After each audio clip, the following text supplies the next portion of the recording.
어떤 이런 땅을 줬는데 이 땅에서 나중에 석유가 나오는 거예요. 그럼 이 땅의 가치가 확 올라갈 거 아니에요. 그러면 이때 당시 이 땅만 그 공시지가로 상속받은 게 되느냐?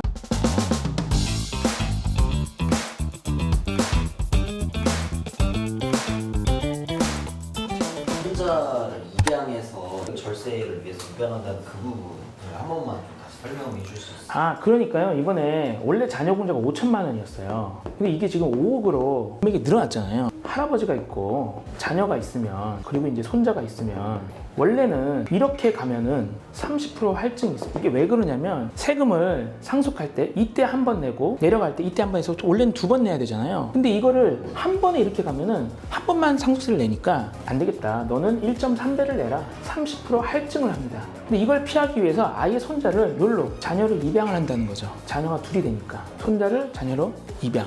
할증을 안 해도 된다. 전반적으로 이번에 상속세 개정을 보면요. 재산가액이 한 30억까지는 거의 상속세를 걱정 안 해도 된다. 상위 1%가 내는 세금으로 바뀌었다. 2023년도 기준으로 제가 기억하기로 18,000명인가 상속세를 내셨거든요. 납부하신 분이. 대부분의 분, 한 70~80%는 개정된 거에 따르면 더 이상 세금 앞으로는 내지 않으셔도 된다. 사실 역사적으로 되게 뭐 중요했던 건데 그것이 뭐 세상에 진짜 알려지지 않아서 가지고 있다. 네, 가치를 모르고 있는데 그냥 준 거죠. 근데 나중에 혼자 갑자기. 입장에서는 그냥 나중에 이거를 어디 올려서 했을 때는 그런 세금을 조금 피할 수 있다고 보면 만약에 아무도 가치를 모르는데 아무도 그게 가치가 높은지 모르는데 그 가치가 낮을 때 그걸 상속을 받고 나중에 그 가치가 되게 올라갔어요. 여러 가지 사례가 있을 수 있겠죠. 어떤 이런 땅을 줬는데 이 땅에서 나중에 석유가 나오는 거예요. 막. 그럼 이 땅의 가치가 확 올라갈 거 아니에요. 뭐 그런 일은 없겠지만 그러면 이때 당시 이 땅만 그 공시지가로 상속받은 게 되느냐? 아마 그렇게 되겠죠. 네. 그래서 향후 가치가 올라갈 자산을 가치가 낮을 때 사전 증여하거나 상속하는 것도 절세의 방법 중 하나입니다. 그럼 이게 방금 석유로 예를 드셨지만 제가 듣기로는 식물 같은 것도 소나무 같은 건 진짜 비싸다고 들었거든요. 네. 땅에 그럼 소나무를 비싼 소나무를 몰래 심어두고 소나무가 자라서 팔면은 그것도 저도 그건 생각해 본 적 없지만 충분히 가능할 것 같습니다.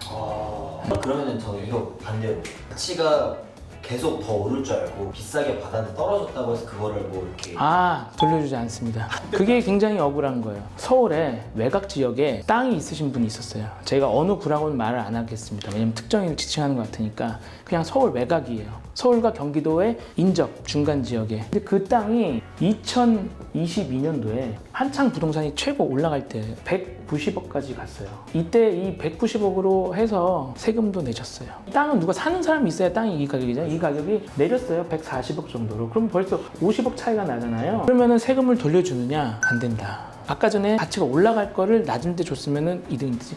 가치가 되게 높을 때 그때 평가를 받으면 손해일 수도 있죠.